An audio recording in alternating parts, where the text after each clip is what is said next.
اختم بخير ويقول الشيطان اختم بشر فإن ذكر الله ثم نام باتت الملائكة تكلأه فإن استيقظ قال الملك افتح بخير وقال الشيطان افتح بشر فإن قال الحمد لله الذي رد علي نفسي ولم يمتها في منامها الحمد لله الذي يمسك السماوات والأرض أن تزولا ولئن زالتا إن أمسكهما من أحد من بعدي إنه كان حليما غفورا الحمد لله الذي يمسك السماء أن تقع على الأرض إلا بإذنه فإن وقع من سريره فمات دخل الجنة. Terjemahannya kata Rasulullah sallallahu alaihi wasallam, jika seseorang beranjak tidur, maka malaikat dan syaitan bergegas mendatanginya. Malaikat pendampingnya akan berkata, tutuplah harimu dengan kebaikan. Syaitan pendampingnya akan berkata, tutuplah hidupmu dengan keburukan. Jika dia berzikir pada Allah, kemudian tidur, zikir sebelum tidur, maka malaikat akan bermalam menjaganya. Manakala dia bangun, malaikat akan berkata, mulailah hidupmu dengan kebaikan. Syaitan pendampingnya akan mengatakan, mulailah dengan keburukan. Jika dia mengucapkan segala puji bagi Allah yang telah mengembalikan jiwaku dan tidak mewafatkannya dalam tidurnya, segala puji bagi Allah yang menahan langit dan bumi supaya jangan lenyap dan supaya jika keduanya akan lenyap tidak ada seorang pun yang dapat menahan keduanya selain Allah. Sesungguhnya Dia Maha Penyantun lagi Maha Pengampun. Ini terjemahan dari surah Fatir ayat 41. Segala puji bagi Allah yang menahan langit sehingga ia tidak jatuh menimpah bumi kecuali dengan izinnya. Maka seandainya dia jatuh dari tempat tidurnya lalu mati, maka dia akan masuk surga. Riwayat ini langsung saja kita ambil pelajaran-pelajarannya Bapak Ibu sekalian, dan nanti akan kita lebih luaskan seperti biasa. Yang sudah ikut dari awal kajian kita tahu metode yang kami gunakan ya, yaitu kita akan perkaya nanti dengan syarah atau penjelasan-penjelasan. Yang pertama yang kita bisa ambil dari riwayat ini Bapak Ibu sekalian adalah seseorang muslim dianjurkan beristirahat, tidur ya. Dan tidur adalah perbuatan mubah secara hukum fikih, mubah, dikerjakan tidak berpahala, ditinggalkan juga tidak berdosa gitu ya. Secara hukum fikih begitu definisinya. Dia mirip dengan hukum olahraga, hukum makan dan minum, hukum tidur, ya, kemudian hukum mandi. Semua ini hukum dasarnya mubah. Tapi tentu dia akan bisa berubah secara hukum fikih, bisa menjadi sunnah bila Bapak Ibu niat menjadikan atau memberikan hak jasad. Contoh misalnya, kita tidur bukan hanya karena ngantuk, tapi karena niat saja dalam hati, digeserkan niatnya dalam hati, bukan hanya sekedar hilangkan ngantuk, tapi memberikan hak jasad yang Allah ciptakan dengan sinyal-sinyalnya. Jadi kalau ngantuk itu kan sinyal untuk istirahat, sebagaimana lapar sinyal untuk makan, haus sinyal untuk minum, berarti tubuh kita sedang punya alarm membutuhkan itu. Sama dengan olahraga supaya sehat misalnya, mandi biar segar. Nah kalau kita niatkan bukan hanya sekedar hilangkan ngantuk, bukan hanya sekedar supaya sehat, bukan hanya sekedar misalnya supaya hilang lapar, haus, ya, seger, ya, makan, minum, mandi misalnya, dan diniatkan untuk memberikan jasad, menjalankan sabda Nabi SAW, wa inna li jasadika alika haqqa, dan jasadmu juga punya hak, maka dia berubah hukum fikih dari mubah menjadi sunnah, artinya bisa berpahala. Dan ini kami sarankan jemaah sekalian terapkan dalam hidup, karena setiap hari kita tidur. Tidak akan mungkin kita lewat satu hari tanpa tidur sama sekali. Tidak tidur maka kita akan lemas ya. Dan kita tahu permasalahan-permasalahan juga banyak hadir dalam kehidupan orang kalau sering begadang ya, dan kurang istirahatnya. Ini salah satu yang mengganggu kesehatan dia tentunya. Nah sekarang pada saat mau tidur, niatkan tidur itu karena ingin memberikan hak jasad. Makan memberikan hak jasad, minum juga memberikan hak jasad, mandi memberikan hak jasad, olahraga memberikan hak jasad untuk menjalankan sunnah Nabi SAW. Wa inna li jasadika alika haqqa, dan jasadmu punya hak. Nah, cuma memang dalam Islam ada adab-adab tidur itu, yang juga jangan luput karena pahalanya banyak sekali. Wudu sebelum tidur. Orang yang meninggal dalam kondisi wudu pada saat tidur meninggal di atas Islam atau fitrah. Itu jelaskan dalam hadis. Kemudian zikir pada saat mau tidur, banyak sekali ragamnya doa mau tidur. Minimal Anda baca salah satunya. Kalau bisa semuanya sangat bagus. Ya. Kita berzikir, Nabi SAW membaca Al-Ikhlas, Al-Falaq, An-Nas 3 kali, kemudian meniup telapak tangan lalu mengusap badan. Nabi SAW menganjurkan umatnya untuk membaca ayat kursi sebelum tidur. Kata Nabi SAW, siapa yang membacanya maka dia akan dijaga dari syaitan sampai pagi. Kita dianjurkan baca 2 ayat terakhir surah Al-Baqarah. Lillahi ma bis samawati ma fil ardh sampai akhir, dan Allah akan memberikan apapun yang dia minta dari ayat-ayat tersebut, karena di situ akhirnya banyak doa-doa. Kita juga dianjurkan membaca surah Al-Kafirun yang kata Nabi SAW, siapa yang baca sebelum tidur maka dia akan selamat dari kesyirikan. Ya. Kita dianjurkan membaca Astaghfirullahal azim alladzi la ilaha illa huwal hayyul qayyum wa atubu ilaihi 3 kali. Ada sifat Allah Al-Hayyul Qayyum. Kata Nabi SAW, siapa yang menuju ke ranjangnya lalu dia baca istighfar ini 3 kali, Astaghfirullahal azim alladzi la ilaha illa huwal hayyul qayyum wa atubu ilaihi 3 kali, maka akan diampuni dosanya walaupun sebanyak butiran pasir di muka bumi, walaupun sebanyak buih di lautan, walaupun sebanyak daun-daun pohon. Dalam riwayat lain dikatakan walaupun dia lari dari medan perang. Dianjurkan membaca subhanallah, alhamdulillah dan Allahu Akbar. Subhanallah dan alhamdulillah masing-masing 33, Allah Akbarnya 34. Kalau habis sholat kan semuanya 33. Kalau mau tidur, Allah Akbar ditambah lagi 1 jadi 34. Dan cukup banyak zikir-zikir tentunya yang dianjurkan untuk dibaca. Variannya cukup banyak. Anda bisa baca semua bagus, kalau tidak maka minimal sebagiannya itu ya. Oleh karena itu, kalau mau tidur, anjuran para ulama jangan naik ke ranjang sudah ngantuk sekali. Justru kita luangin waktu sebelumnya supaya sempat wudu, sempat zikir, karena zikir ini panjang, ya. Panjang. Bahkan ada riwayat Nabi SAW membaca sebelum tidur surah As-Sajdah 30 ayat, cukup banyak. Ada hadis juga yang menjelaskan orang yang membaca Al-Mulk pada hari itu atau dalam satu harinya, termasuk pada saat mau tidur, gitu ya. Kalau dia tidak sempat baca dalam sehariannya, maka dia akan selamat dari fitnah kubur dan sekian banyak tentunya. Nah, makin banyak kita baca maka makin banyak pahala kita, gitu ya.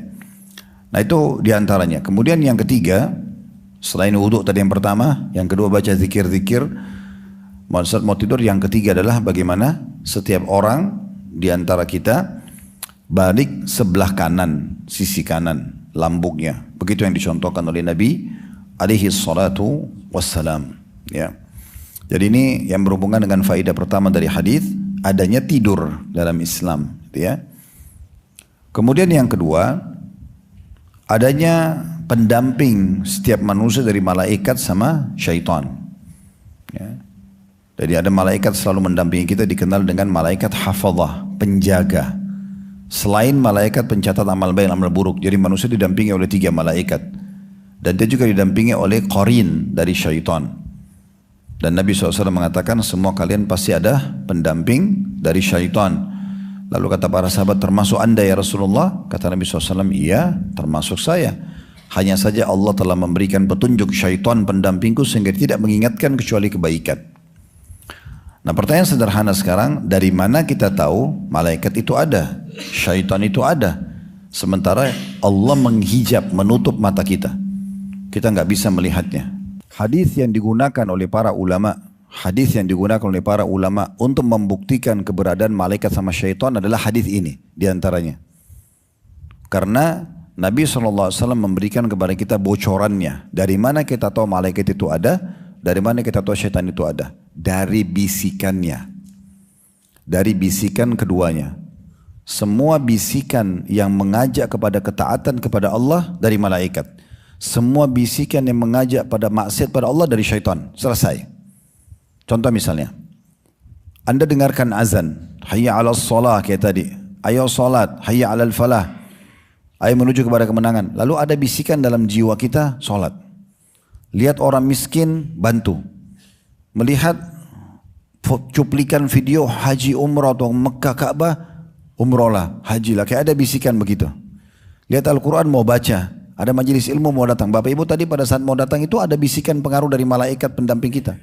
Kalau tidak, Anda tidak termotivasi untuk itu. Intinya, semua bisikan dalam hati dan dalam raga dan jiwa kita ini untuk amal soleh dari malaikat. Kemudian semua bisikan lawannya, justru yang bilang, kalau misalnya malaikat mengatakan sholatlah, ada bisikan mengatakan nanti aja. Itu dari syaitan. Orang miskin, masih kuat.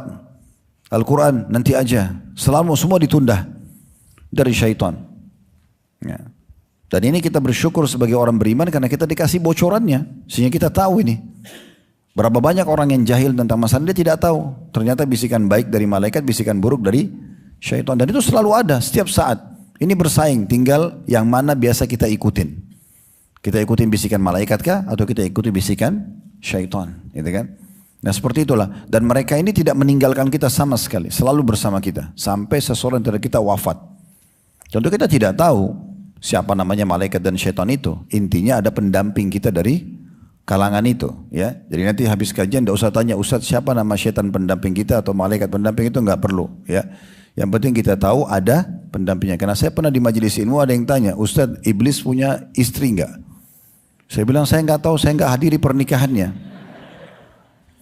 Karena pertanyaannya nggak perlu. Untuk apa tahu tanya istrinya iblis, gitu kan?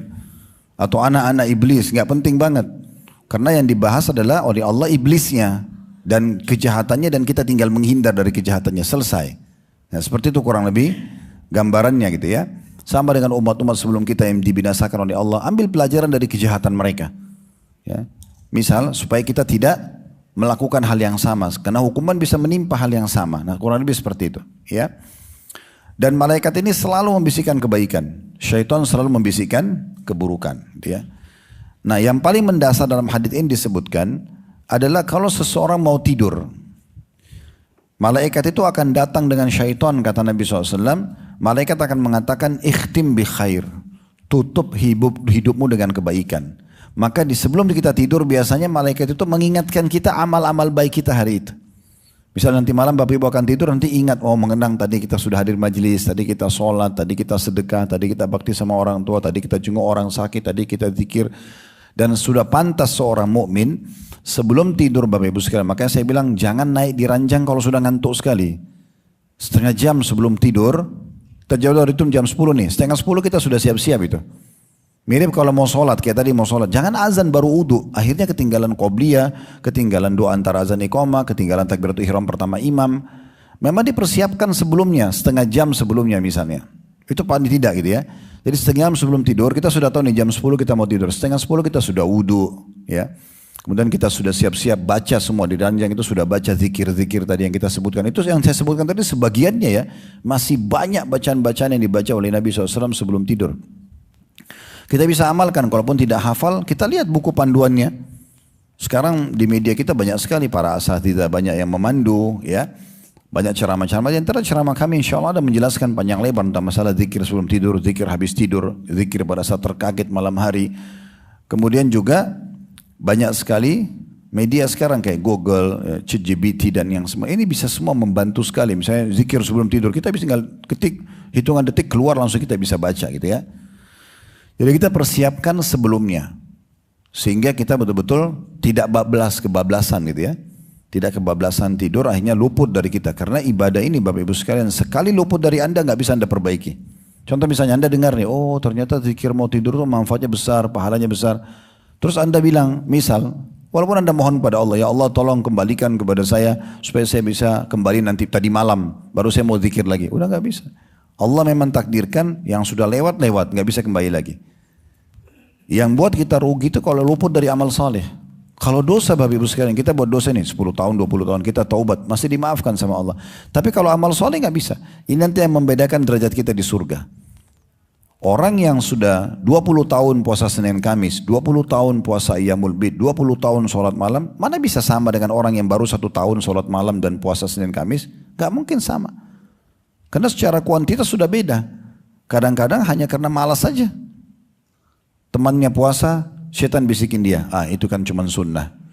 Masih ada Senin nanti, masih ada Kamis nanti. Akhirnya dia tidak sadar lewat 1 bulan, lewat 1 tahun, lewat 10 tahun. Temannya sudah tinggi derajatnya di surga. Dia sudah luput dan tidak bisa dia kembali untuk memperbaikinya. Makanya jauhi sifat al-malas ini. Ya. Iya. Karena itu aja masalahnya. Coba kalau tidak malas, badannya sehat, bisa lakukan kok, gitu kan? Tapi nggak mau. Kadang-kadang bahkan diingatkan oleh pasangannya, tiba-tiba dia dapat cuplikan ceramah di grup, nggak mau diamalin. Sayang sekali, luput dari dia. Dan akhirnya beda derajatnya di surga, itu sayang sekali ya. Makanya Nabi SAW mengatakan jangan kalian pelit-pelit dengan amal soleh walaupun ketemu dengan saudaramu muslim dengan wajah tersenyum. Kalau itu saja bisa kita kerjakan. Pokoknya dari amal soleh apa lagi? Amal soleh lagi. Ini udah habis dari majelis ini mau bubar sebentar, apa lagi nih? Oh sedekah, oh zikir, oh doa, oh bakti sama orang tua, jenguk orang. Pokoknya kejar dari ibadah ke ibadah yang lainnya. Dan apa yang termudahkan depan mata. Allah berikan kita penolong dari malaikat yang mengingatkan kita untuk itu. Makanya pekahlah Bapak Ibu sekalian ya, pekah. Nah malaikat ini bilang tutup hidup dengan kebaikan. Dia ingatkan kita kebaikan-kebaikan tersebut. Kalau kita ikutin nanti akan teringat semua itu. Dan memang sudah saatnya kita introspeksi diri. Hari ini nanti kalau mau tidur malam, apa yang sudah Bapak Ibu kerjakan, apa yang belum kerjakan. Sendiri aja, kalau perlu di handphone bisa ya dibuat kayak semacam alarm pemengingat itu ya. Sholat subuh berjamaah, dari mulai sholat malamnya misalnya, sholat tahajud, ya cetang kalau sudah, qabliyah subuh, sholat subuh bertepat waktu, zikir habis sholat, zikir pagi petang, sholat duha, ya kemudian apa, sholat qabliyah duhur, ba'diyah duhurnya, ba'diyah duhur tepat waktu atau tidak, jumlahnya sesuai enggak, sunnah rawatibnya ini, sunnah-sunnah sebelum itu. Terus apa yang kita kerjakan antara duhur dan asar, apa saja amal-amal soleh, asarnya qabliyah asar 4, asarnya 4, terus zikir habis sholat tentunya, ada lagi zikir sore, maghrib juga begitu, isya, begitu sampai kita tidur. Nah kalau misalnya ada yang luput nih, oh tadi pagi saya ada zikir pagi yang luput, misal. Bedakan antara ibadah yang kita lupa dengan kita sengaja tinggalkan. Ibadah yang Bapak Ibu lupa masih boleh dibaca, masih boleh dikerjakan. Sebagaimana sabda Nabi SAW, kalau seseorang dari kalian lupa sholat, maka dia boleh kerjakan dia kapan dia ingat. Contoh di waktu duhur begini, ternyata Bapak Ibu baru ingat, oh tadi saya belum sholat subuh. Misal Anda bangun, ini kan manusiawi, kita tidak bicara orang yang sengaja ya. Contoh misalnya ibu-ibu bangun karena dia harus bangunin suaminya, dia bangunin anaknya, dia urus makan sebelum azan subuh. Lalu karena dia kesibukan dengan itu dan dia azan, dia pikir dirinya sudah sholat, bisa saja terjadi. Tiba-tiba dia ingat sekarang, oh saya tadi belum sholat subuh, dia sholat sekarang. Dia sholat kapan dia ingat, tapi dia bukan sengaja, dia lupa. Nabi SAW pernah selepas sholat asar, berdiri sholat sunnah di depan para sahabat, 4 rakaat. Selepas salam, para sahabat bertanya, ya Rasulullah, apakah ada turun wahyu baru? Karena selama ini gak ada sholat ba'di asar. Ada penyampaian baru nggak? Kalau ada maksudnya kami mau amalin nih. Apa kata Nabi SAW? Bukan, tidak ada turun wahyu yang baru. Mereka juga mengatakan, apakah anda lupa kalau ini tidak ada sholat ba'diyah? Kata Nabi SAW, tidak ada wahyu baru turun, saya juga tidak lupa. Tapi yang baru saya kerjakan adalah ba'diyah duhur saya.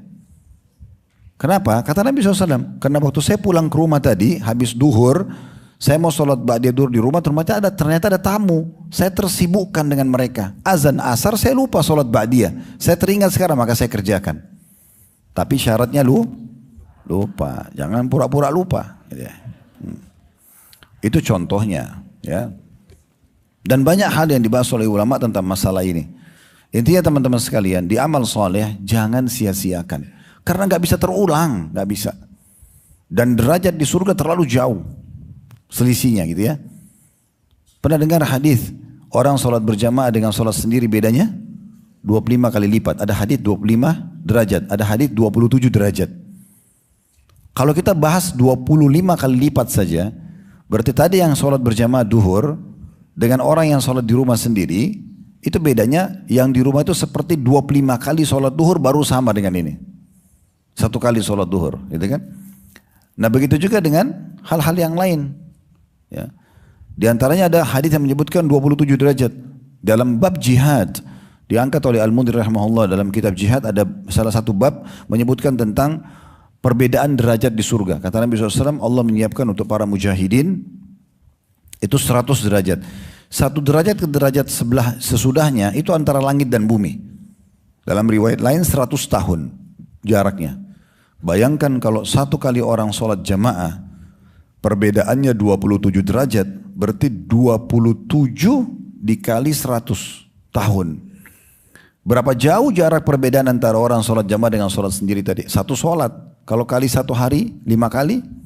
Dan ingat, amal soleh di akhirat nanti sifatnya akumulatif. Tidak ada ditimbang satu kali saja, semua yang kita kerjakan akan ditimbang. Jadi semua harus kita jaga kualitasnya, kuantitasnya harus kita jaga benar-benar. Jangan sampai luput. Ya. Pengajian seperti ini Bapak Ibu sekalian tujuannya adalah mulai hari ini ke depan. Tidak ada manfaatnya Anda menyesal yang lalu, tapi bersyukurlah Allah masih ingatkan kita sekarang. Mohon kepada Allah Subhanahu wa taala berdoa supaya Allah ma'inni ala dzikrika wa syukrika wa husni ibadatik. Ya Allah tolong hambamu ini agar selalu berzikir, bersyukur dan menyempurnakan, memperindah ibadah untukmu. Agar kita selalu menjadi hamba-hamba Allah yang sempurna dalam sisi ibadahnya. Begitu juga ini pelajaran yang ketiga, adanya syaitan. Jadi pelajaran yang pertama tadi tentang masalah tidur, pelajaran kedua adanya malaikat, pelajaran ketiga adanya syaitan. Nah syaitan ini sama ada juga pendamping, walaupun tadi sudah sempat kita singgung ya, tentang masalah mereka ada memang mendamping kita dan membisikkan keburukan. Tapi memang kita bisa rasakan dari bisikannya. Dan dia sebaliknya. Dia menyaingi malaikat. Kalau malaikat bilang ikhtim bi khair, tutup hidupmu dengan kebaikan, maksudnya amal-amal saleh, kenang semua amal saleh supaya besok jadi programmu lagi, gitu kan?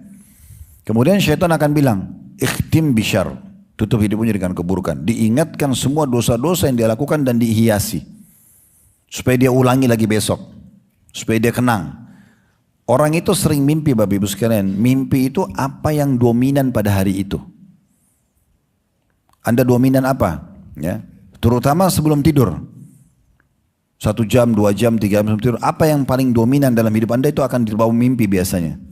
Kalau Anda biasakan dengan amal-amal soleh, Anda akan mimpi baik nanti. Anda biasakan dengan dosa, Anda akan mimpi buruk. Sederhananya begitu. Kalau bicara tentang masalah mimpi. Nanti insya Allah kita kalau Bapak Ibu ada waktu bisa hadir hari Sabtu nanti di Blok M Square, kita ada kajian serial Nabi Yusuf alaihissalam. Ya. Kita akan bahas nanti antara Duhur sama Asar di Blok M, bisa ajak kerabatnya segala macam itu. Dan Masya Allah masjid sana bisa nampung 10.000 orang. Jadi sangat luas, besar, ya, bisa hadir banyak, bawa orang, parkiran juga besar. Yang tidak sempat datang maka jangan luput dari online-nya gitu ya. Karena kita sekarang lagi menyelesaikan serial Nabi dengan tablik akbar. Itu dari Duhur sampai Asar bisa sampai 3 jam. Kita membahas masalah itu. Alhamdulillah kita sudah selesaikan dari Nabi Adam sampai bulan lalu Nabi Ishak dan Nabi Yakub. Sekarang kita masuk Yusuf dan terus kita akan lanjutkan ke Nabi-Nabi sampai selesai. Dan sekarang juga di tempat yang sama tentunya kita biasa selang-selingkan dengan serial sahabat gitu ya.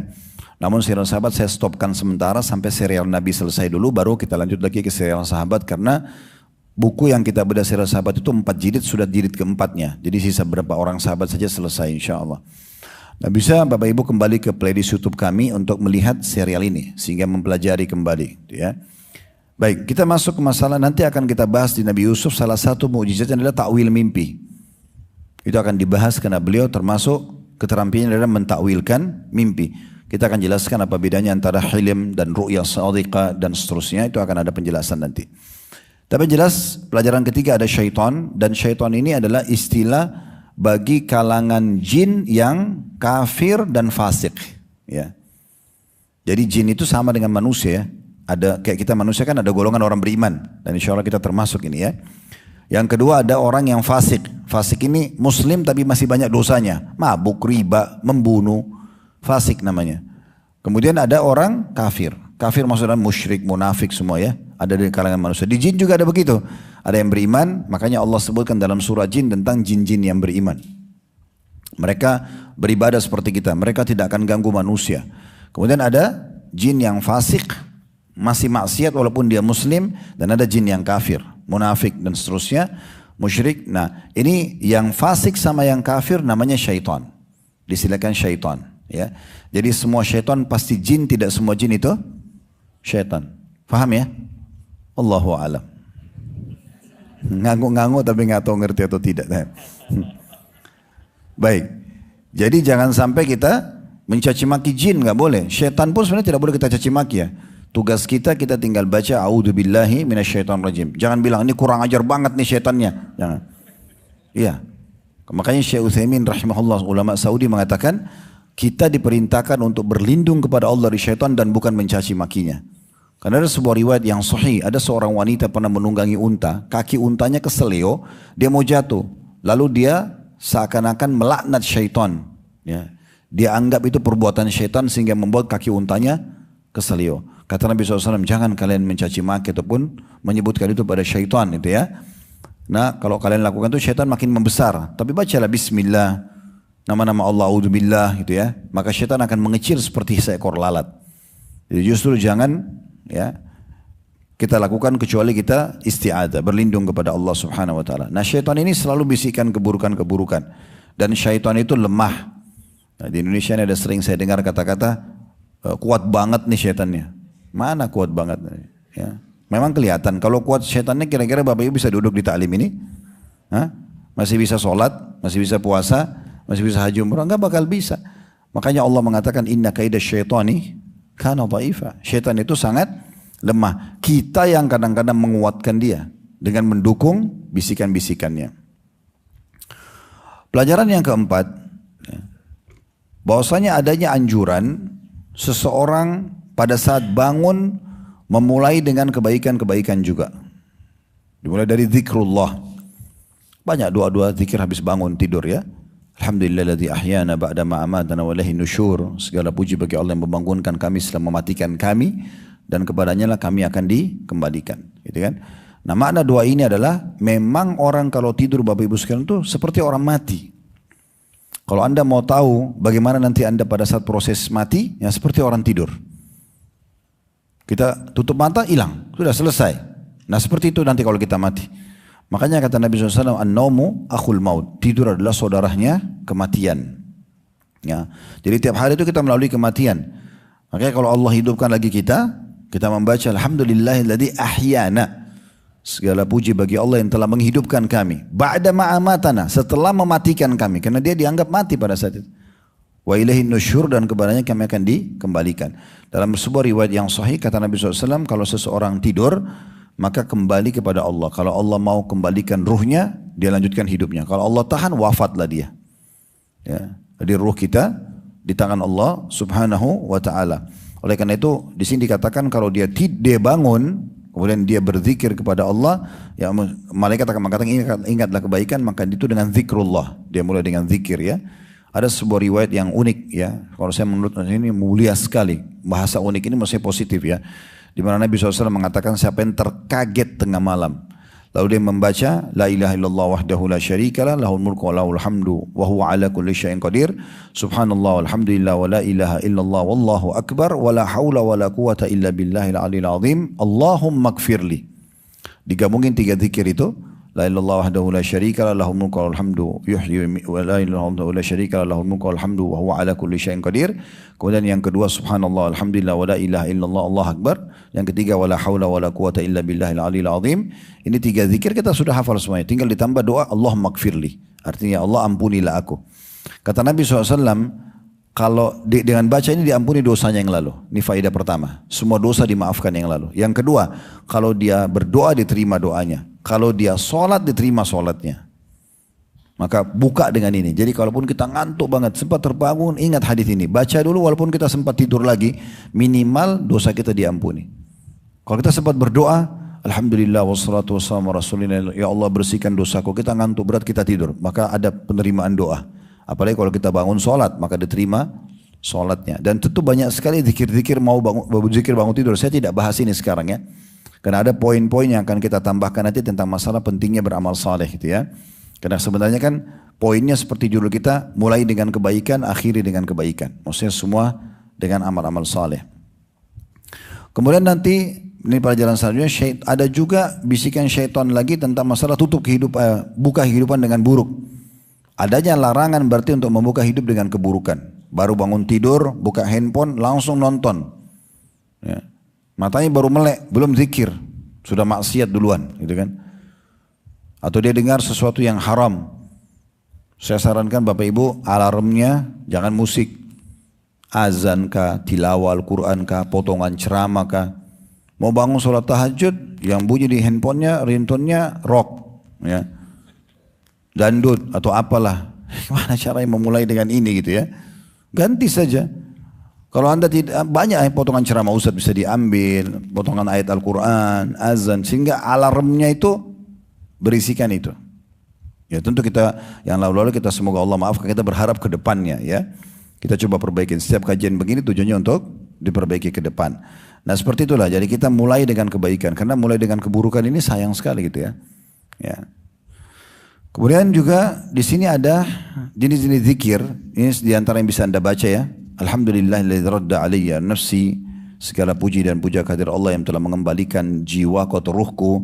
Walam yumitha fi manamiha. Dan dia tidak mewafatkan pada saat sedang tidur. Kemudian kita juga itu potongan zikir bangun tidur salah satu pilihannya ya. Tapi saya bilang tadi kita bukan sedang bahas zikir mau tidur, zikir mau tidur. Ini ada bahasan sendiri tentunya. Ada di YouTube itu, di playlist YouTube kami bedah buku kumpulan doa-doa. Dalam keseharian itu ada 132 doa. Itu sudah kita bahas panjang lebar, diantaranya zikir mau tidur dan bangun tidur. Sekarang kita mau bahas tentang amal-amal soleh nih. Bagaimana kita hidup ini terisi dengan amal soleh sampai tidur. Bangun tidur kita amal soleh lagi sampai tidur lagi. Begitu. Nah, opsi atau pilihan yang kedua adalah membaca potongan ayat Al-Quran dalam surah Fatir ayat 41.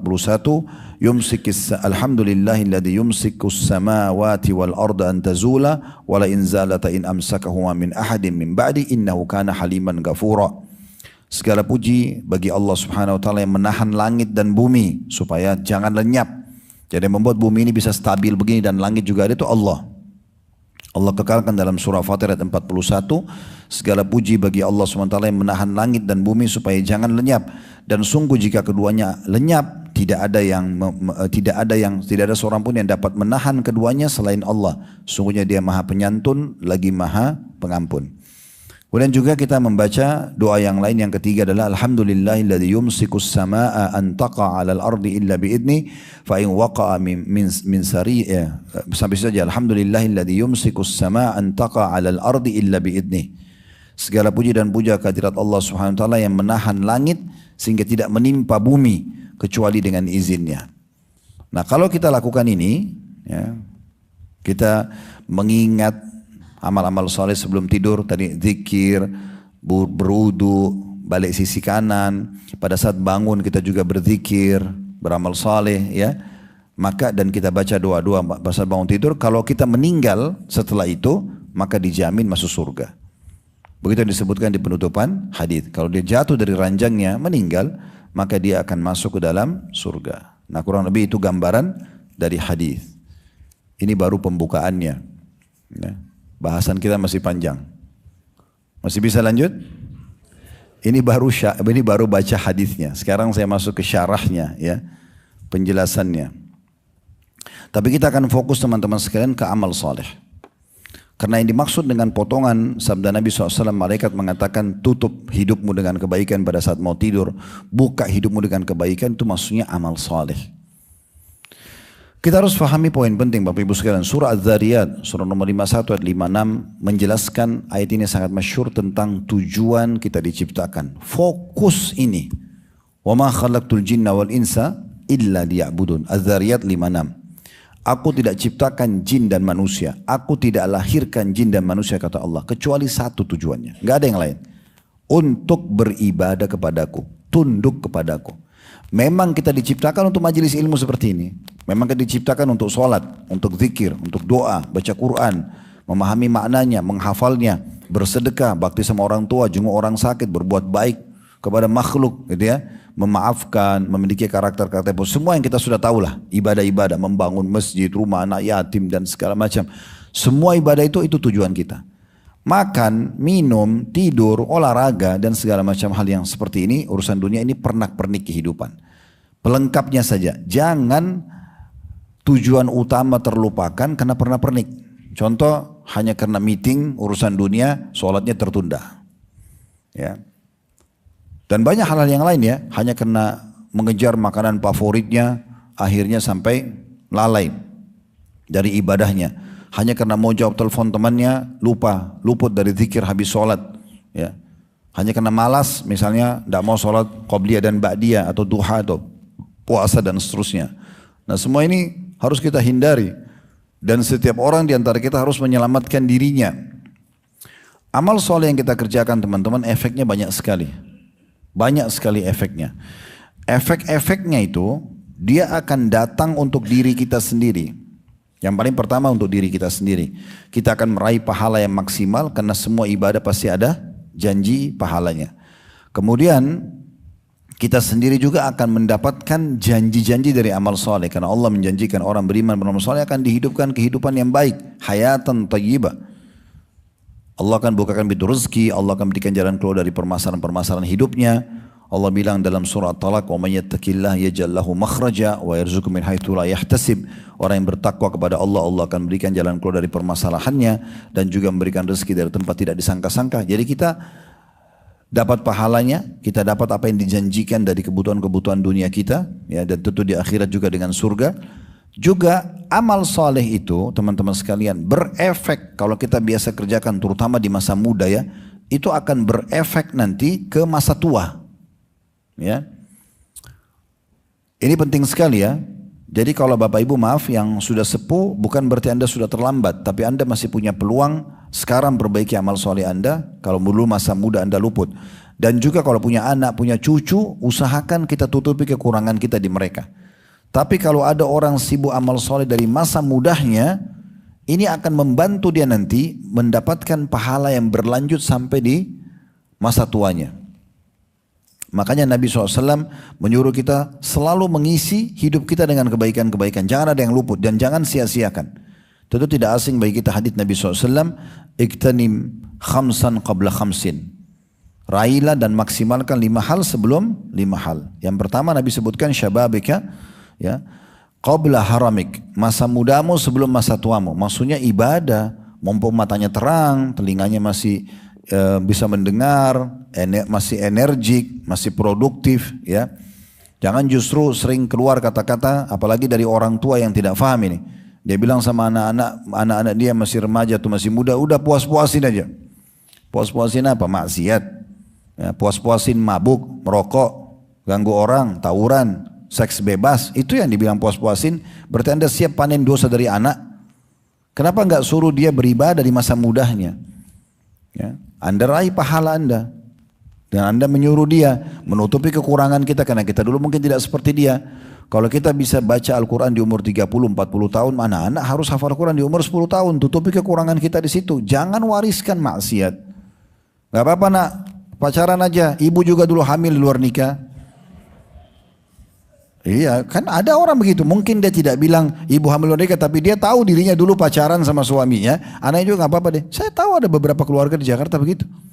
Di rumahnya bolak-balik pacar-pacar anaknya, gonta-ganti masuk kamar. Orang tuanya tahu. Dibiarin aja. Perzinahan di rumahnya terjadi. Kenapa? Karena dia pikir dia juga dulu begitu. Ini bahaya sekali. Jangan wariskan keburukan. Ya. Begitu juga Nabi SAW, wasihatika qabla saqamik. Masa sehatmu sebelum masa sakitmu. Mumpung sehat, ibadah. Begitu demam, meriang, apalagi kalau sampai stroke, nggak bisa lagi ibadah. Sayang banget, mumpung sehat. Ya. Kemudian yang ketiga, wagina ka qabla fakrik. Masa kayahmu, lagi ada jabatan, lagi ada uang. Maksimalkan, sedekahkan sebelum datang masa di mana bangkrut, usaha di PHK, nggak bisa lagi. Kemudian yang keempat, wa faragika qabla syaglik. Masa waktu kosongmu sebelum waktu sibukmu. Waktu kosong bukan untuk dibuang-buang, pakai maksimal, karena nanti ada saatnya di mana kita tersibukkan, tidak bisa kita meluangkan waktu untuk itu. Ya, sibuk dengan pekerjaan, sibuk dengan kondisi, sibuk dengan bencana alam, sibuk dengan peperangan yang terjadi atau apa saja. Dan yang terakhir, wahayatika qabla mautik, dan masa hidupmu sebelum masa mati. Ada satu ulama namanya Al-Munawi, rahimahullah, beliau berkata begini. Fahadhil khamsatu la ya'rifu qadraha illa ba'da zawaliha. Dan sungguh 5 hal ini yang Nabi sebutkan tidak akan diketahui nilainya kecuali setelah hilang. Ya, dan ini betul-betul luar biasa ini. Dan itu benar sekali. Bagaimana orang sekarang, teman-teman sekalian, mau bandingkan antara orang yang sudah berumur, sudah matanya sedikit rabun, telinganya sudah mulai tidak terlalu dengar, sendi-sendinya sudah mulai melemah, ya, gerak-geriknya pun terbatas, tidak selincah seleluasa pada masa muda, baru dia mau sibuk ibadah.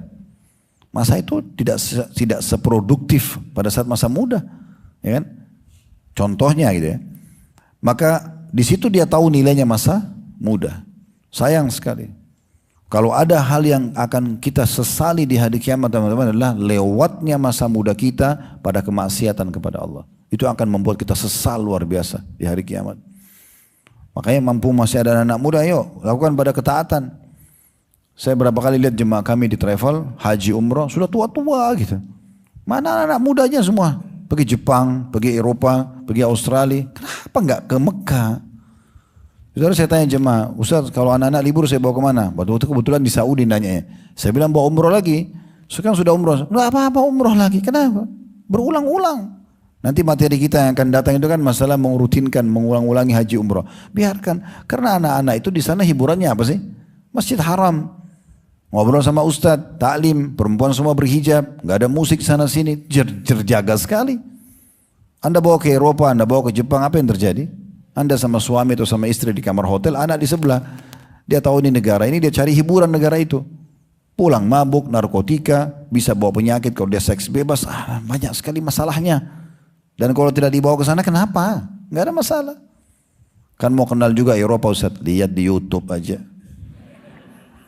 Kecuali darurat, duta, nuntut ilmu, tapi buang-buang waktu. Udah Mekah sama Madinah aja deh.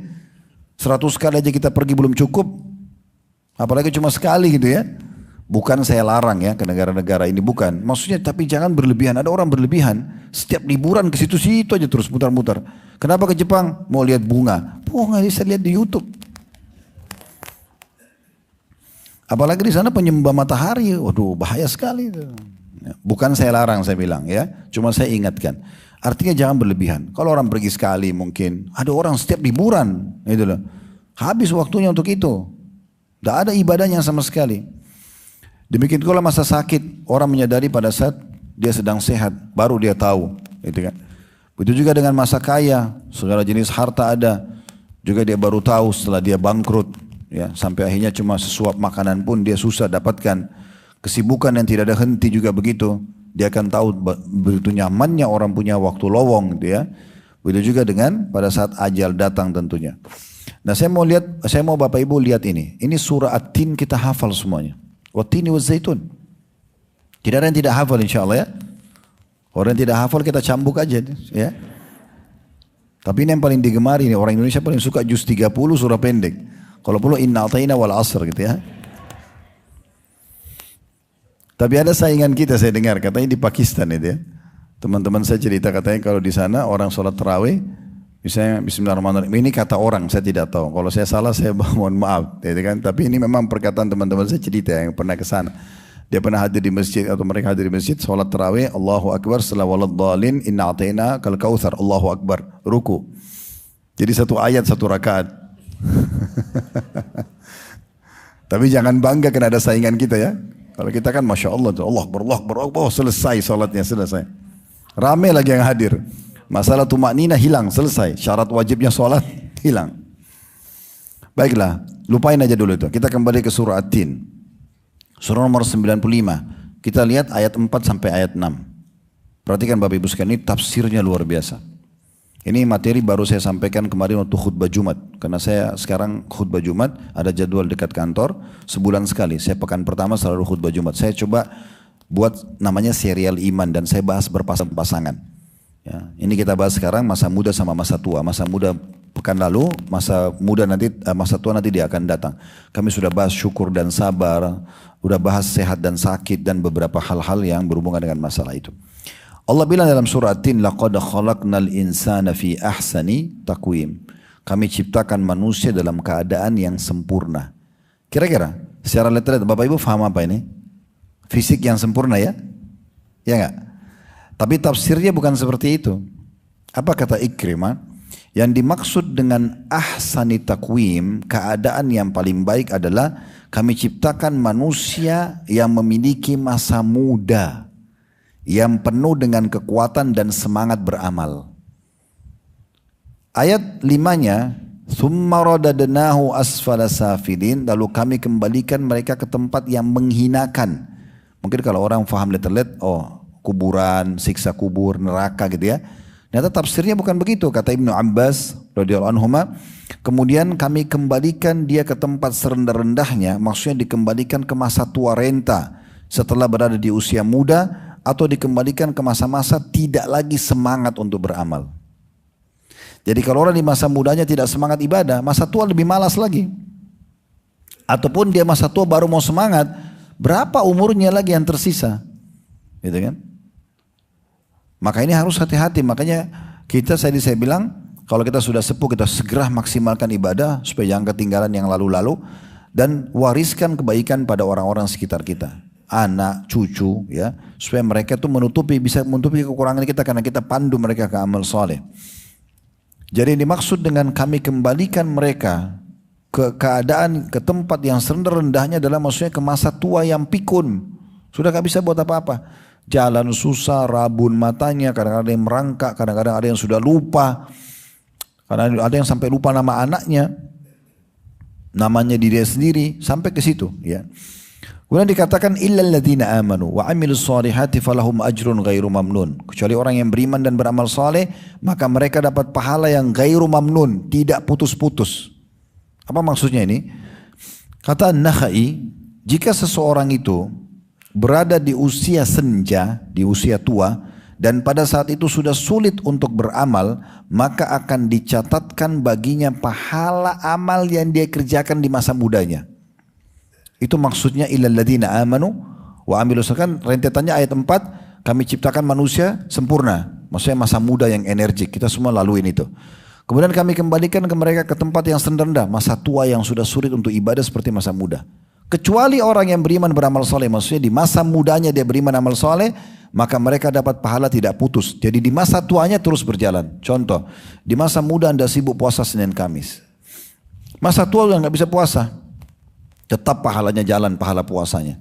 Masa muda kita selalu sholat di masjid. Sekarang masa tua sudah tidak bisa lagi ke masjid. Ya. Saya ingat dulu waktu ayah saya rahimahullah masih hidup di kota Makassar. Kadang-kadang kalau saya datang ke Makassar, lagi silaturahim ke beliau, saya diajak temuin teman-temannya. Ada satu teman beliau lebih tua dari ayah lagi, bahkan lebih tua dari abah saya.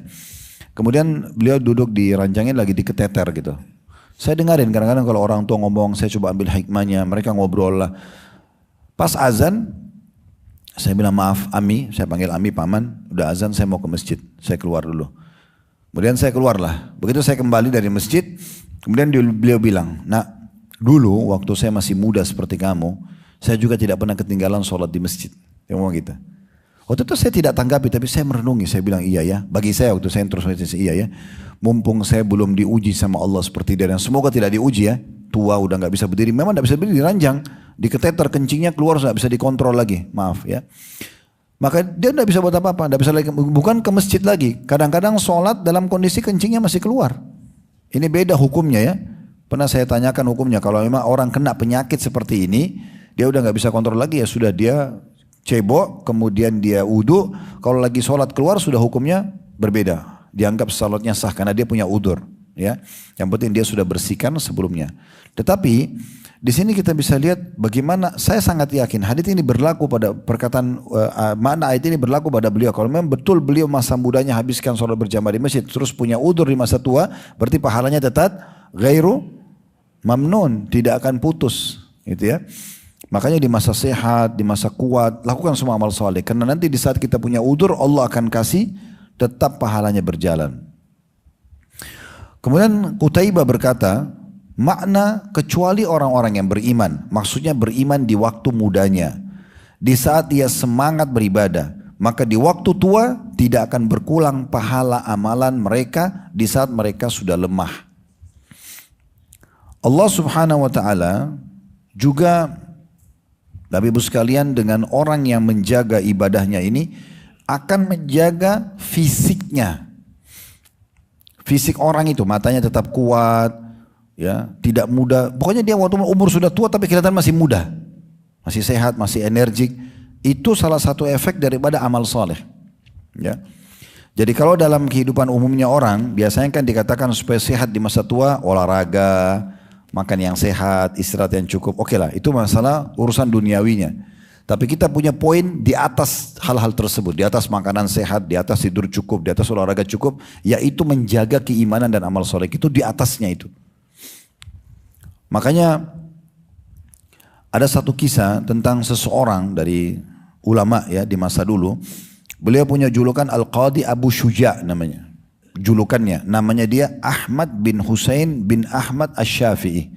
Ahmad bin Husain bin Ahmad Asy-Syafi'i. Orang ini salah satu ulama dalam madhab Syafi'iyah.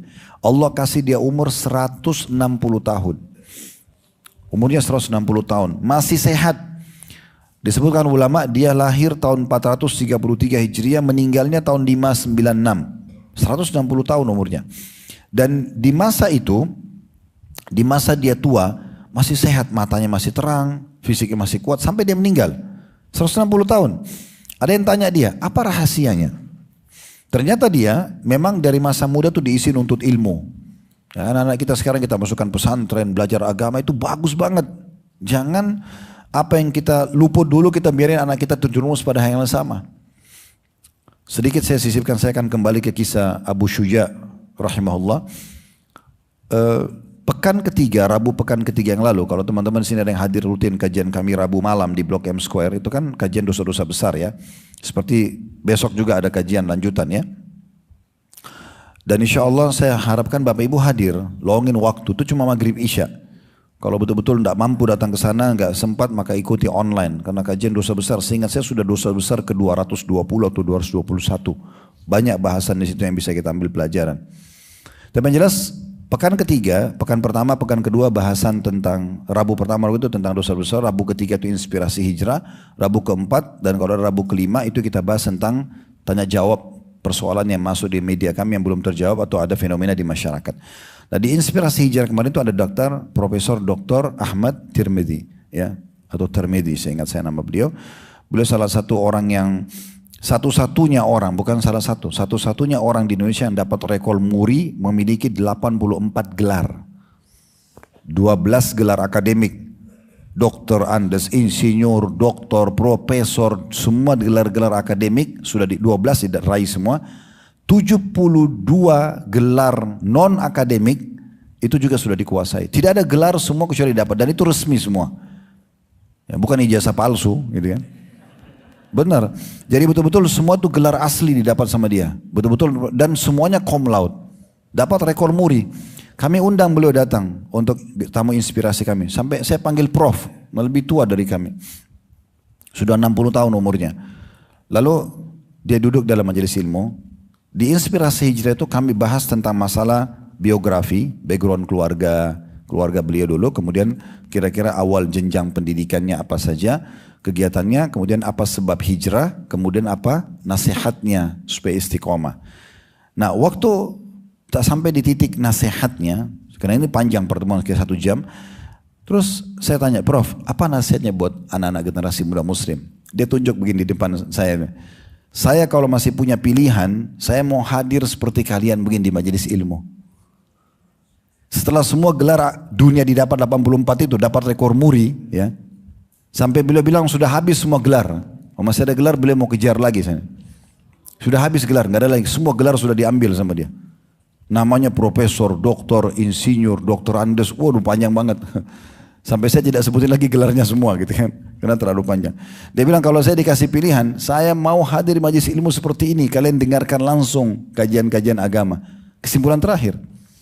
Dan beliau bilang sama saya pas pulang, saya ajak beliau di mobil, kami sama-sama jalan makan.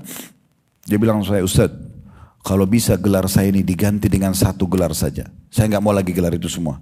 Apa itu Pak Prof? Dia bilang, saya mau dapat gelar Al-Hafidh saja. Supaya saya hafal Quran selesai. Saya nggak mau semua ini, saya mau buang ini gelar semua. Coba. Gelar itu sudah didapat, namanya harum di dunia ini dihormati sekali. Ya.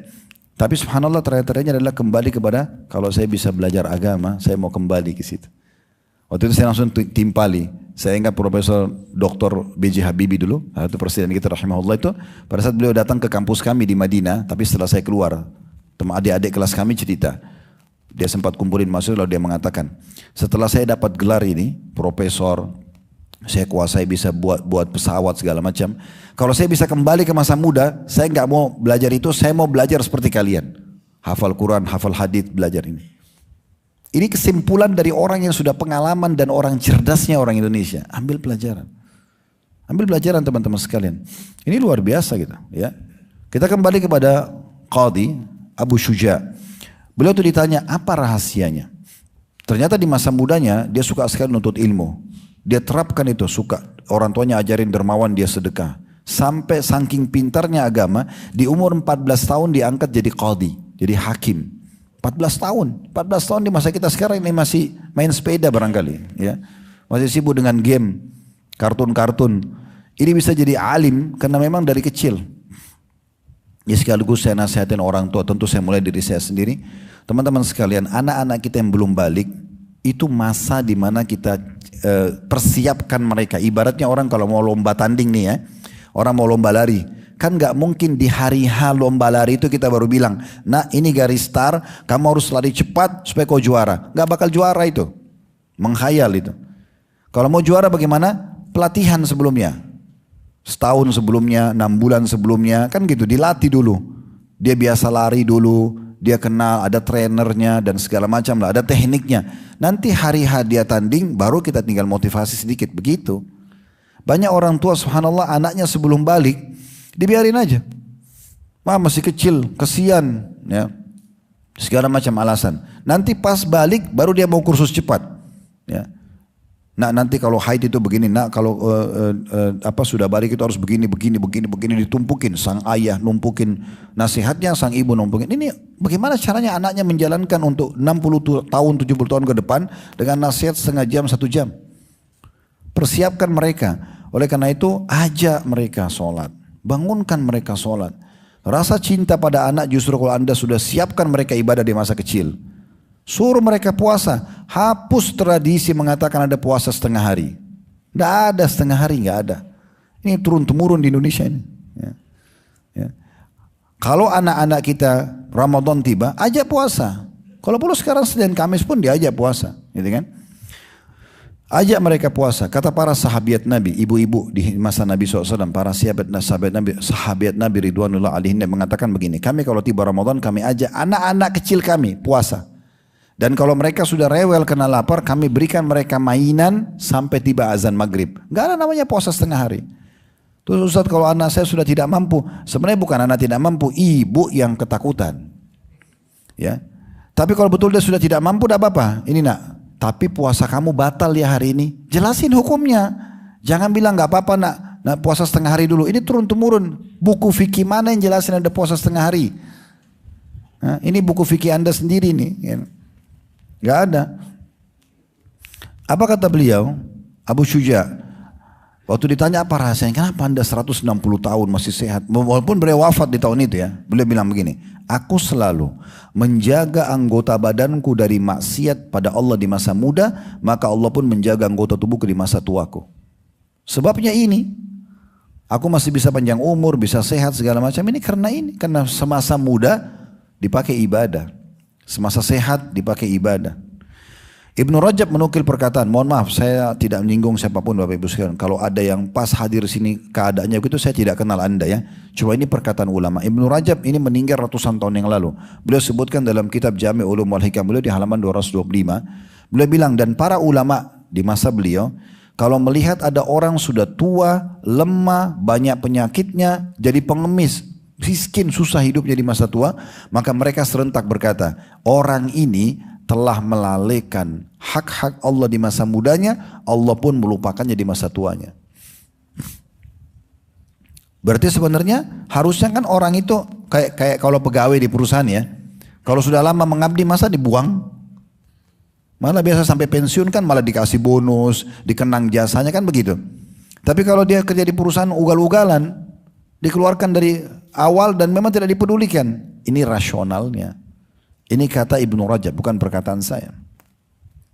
Di antara manfaat orang kalau beramal soleh, Allah akan jaga keturunannya. Kalau Bapak Ibu misalnya anaknya masih belum suka dengar, susah disuruh, anda dulu benahi diri. Perbaiki amal soleh anda. Sibuk dengan amal soleh, nanti anak itu jadi baik. Kita dengarkan ya.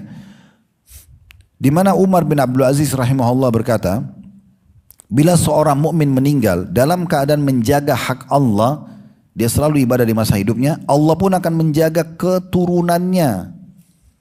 Nanti jadi baik keturunannya itu. Dan seorang ulama namanya Sa'id ibn Musayyib rahimahullah, seorang ulama tabi'in yang sangat masyhur, dia bilang sama anaknya, aku senantiasa memperbanyak sholatku, menyempurnakan dan memperindah agar Allah menjagamu. Agar Allah menjagamu gitu ya. Jadi Allah subhanahu wa ta'ala akan menjaga. Coba kita lihat teman-teman sekalian, Anda mungkin tidak asing tentunya dengan surah Al-Kahfi. Pada saat ketemu antara Nabi Khidir sama Nabi Musa. Karena ada kejadian-kejadian besar ya, 3 kejadian besar ya.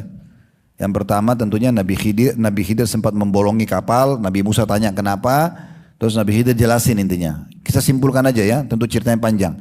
Nabi Khidir lakukan karena ada raja-raja zalim yang berbuat suka mencuri kapal orang-orang di situ. Maka dia bolongin supaya kapal itu tidak diambil. Karena kapal itu ditunggangi Nabi Musa dan Nabi Khidir secara gratis. Maka beliau mau balas jasanya. Ada anak kecil, kejadian kedua dibunuh oleh Nabi Khidir. Nabi Musa hanya tanya, kenapa? Allah memerintahkan aku membunuhnya karena keduanya punya orang tua yang saleh, agar jangan sampai anak ini menjadi orang yang jahat. Ya. Tapi itu cuma mukjizatnya Nabi Khidir, bukan kita semuanya. Jangan lihat anak tetangga nakal, orang tuanya baik, bunuh saja. Bukan. Ini mukjizat Nabi Khidir. Tapi kita masuk yang ketiga. Apa yang ketiga? Waktu mereka masuk ke satu negeri, Bapak Ibu sekalian, Nabi Musa sama Nabi Khidir, orang-orang negeri itu nggak mau menerima mereka. Karena orang asing. Di masa dulu itu, kalau negeri itu kayak kita sekarang, komplek ini, kan ini kompleknya ada dindingnya. Nah kalau masa dulu tuh kota itu ada dindingnya. Ada pintu gerbang, jadi nggak semua orang bisa masuk ke situ.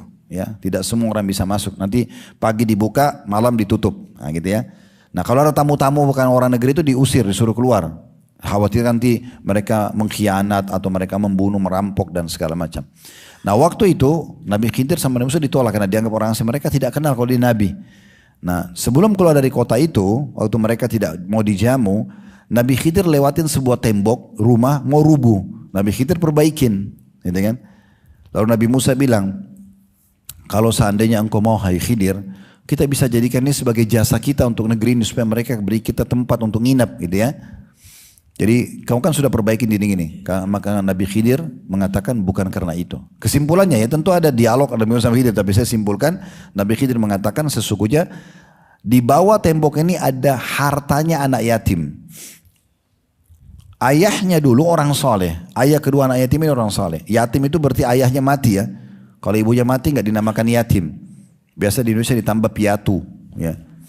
Nah, tapi kalau yatim dalam agama adalah yang ayahnya mati dan dia belum balik. Jangan nenek-nenek, kakek-kakek ngaku yatim, ya. Hanya sampai balik saja. Nah kata Nabi Khidir, di bawah tembok ini ada harta, ini tanah ini, rumah ini punyanya anak yatim. Ayahnya meninggal. Tapi ayahnya dulu orang soleh.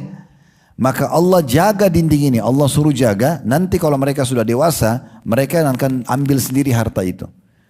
Nah perhatikan, dalam surah Al-Kahfi ayat 82, Allah kan bilang, wa kana abuhuma salihah. Dan kedua anak yatim ini, ayah mereka itu orang soleh.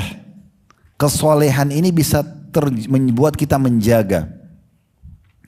Apa kata Ibnu Rajab dalam Jami' Ulum wal Hikam jilid 1 halaman 467, innahuma hufidha bisalahi abihima. Sesungguhnya anak yatim tadi yang belum tahu apa-apa, masih kecil karena belum balik, dijaga oleh Allah kondisi mereka dan harta mereka yang tinggal oleh mereka, harta karun di bawah tembok itu karena kesolehan ayah mereka.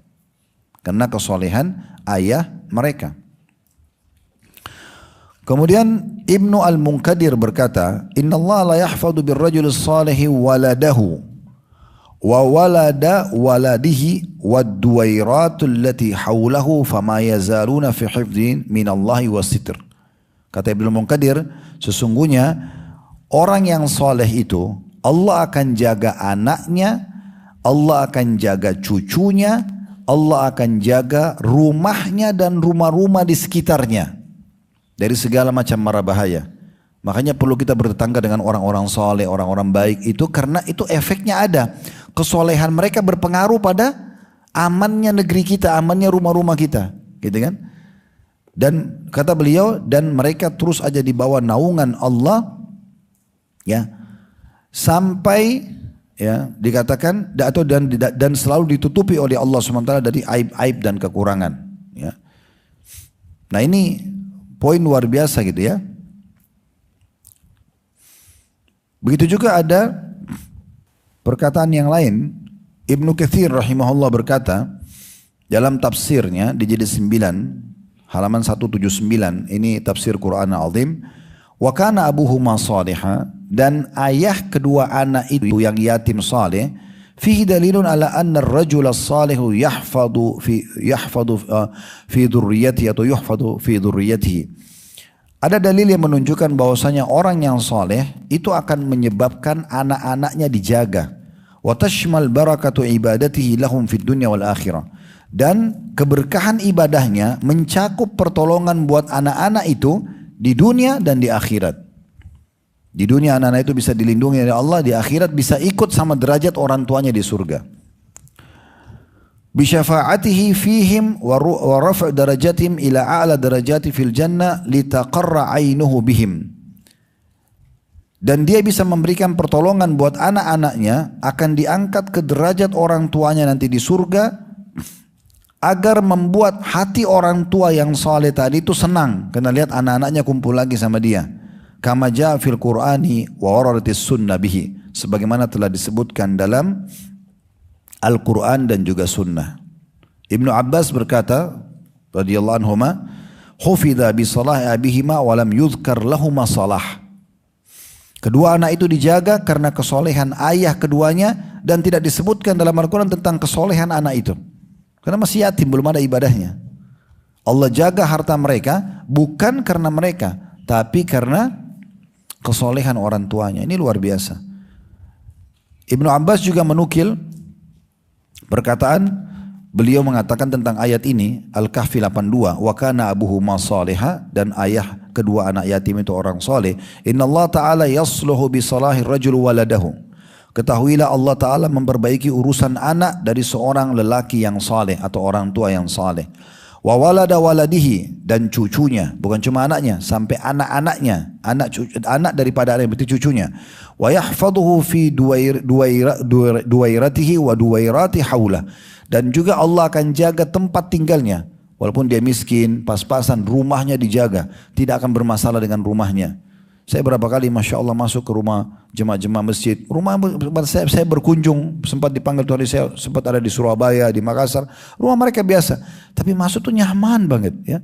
Ada rumah sederhana kecil, mungkin miskin, tapi nyaman orang masuk ke dalam.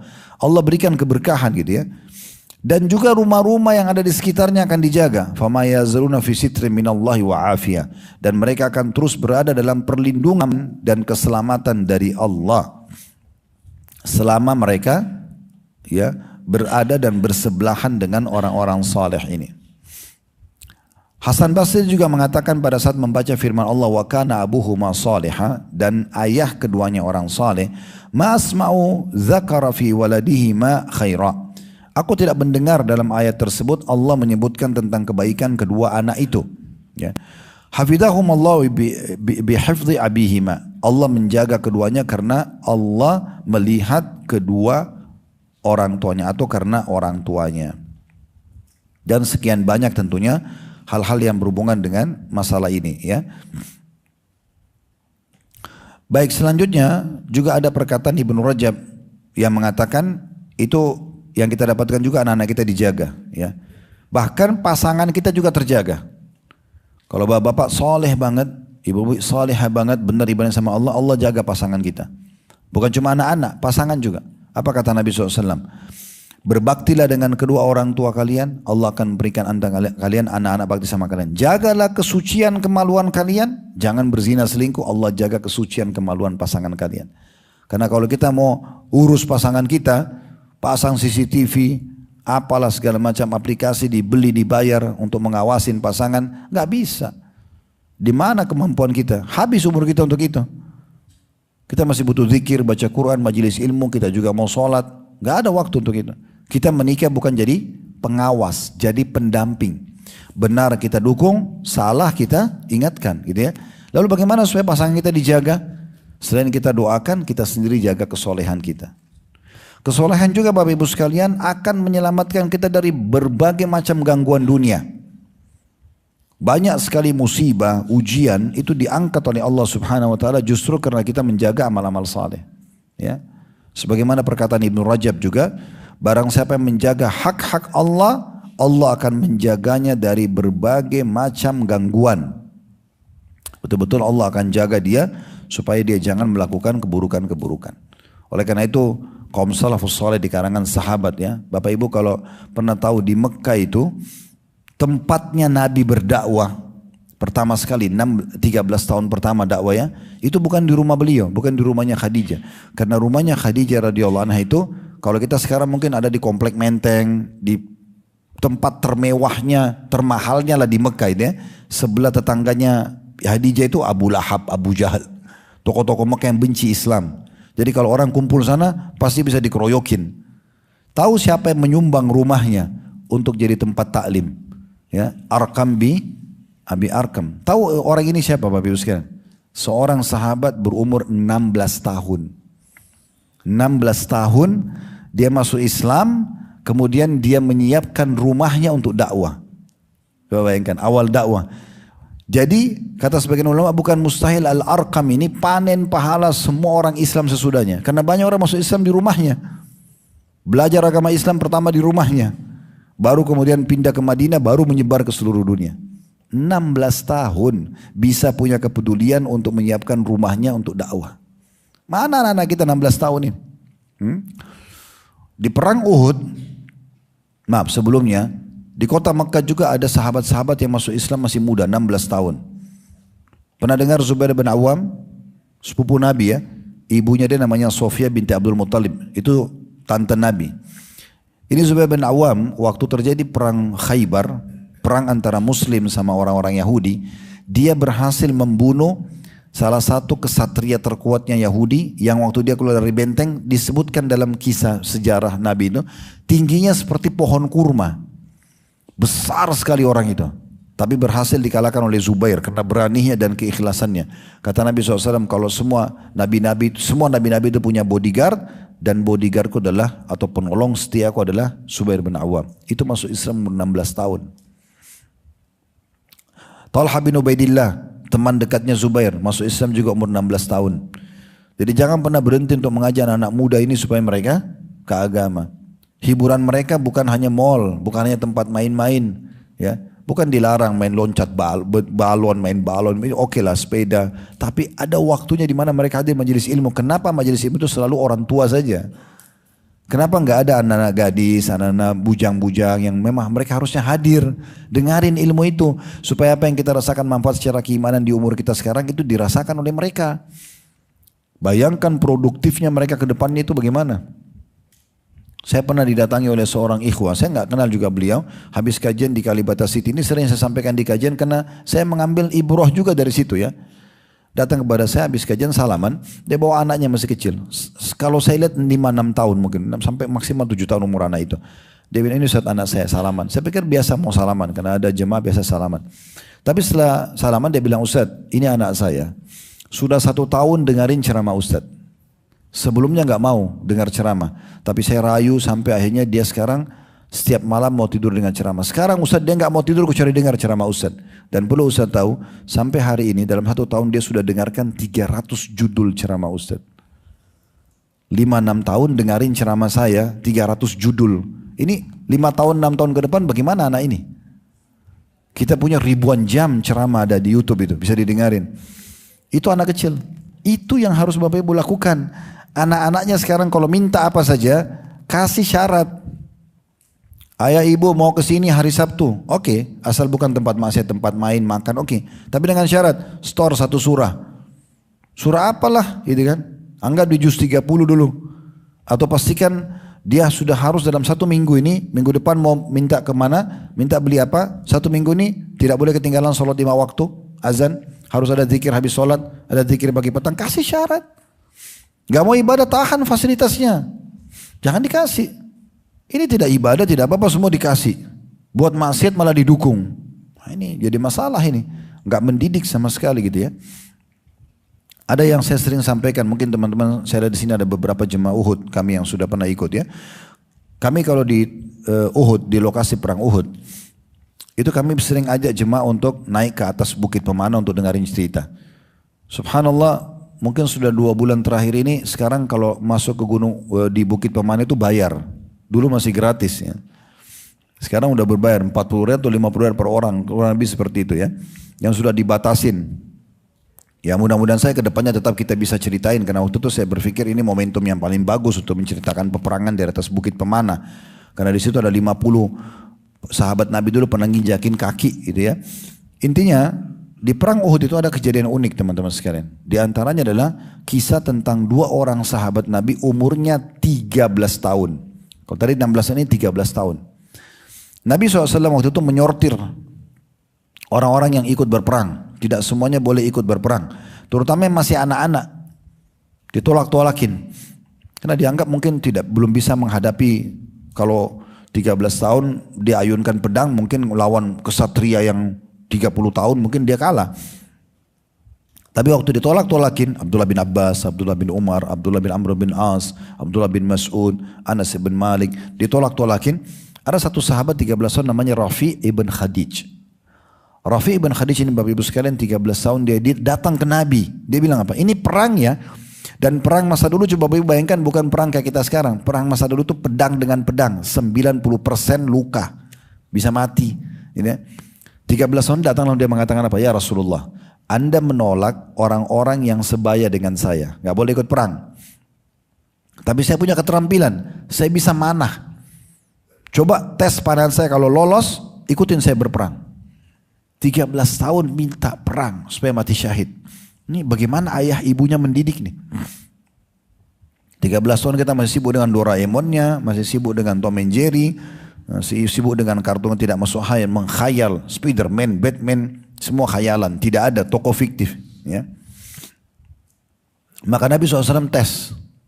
Begitu dites, ya, dilepas anak panah berhasil, betul. Nabi lolosin, boleh ikut perang.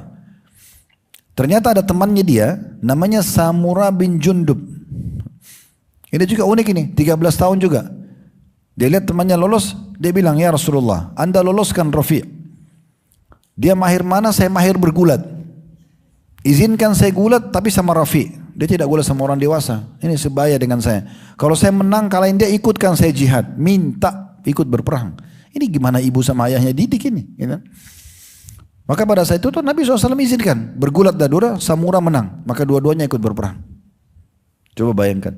Dan sekian banyak contoh orang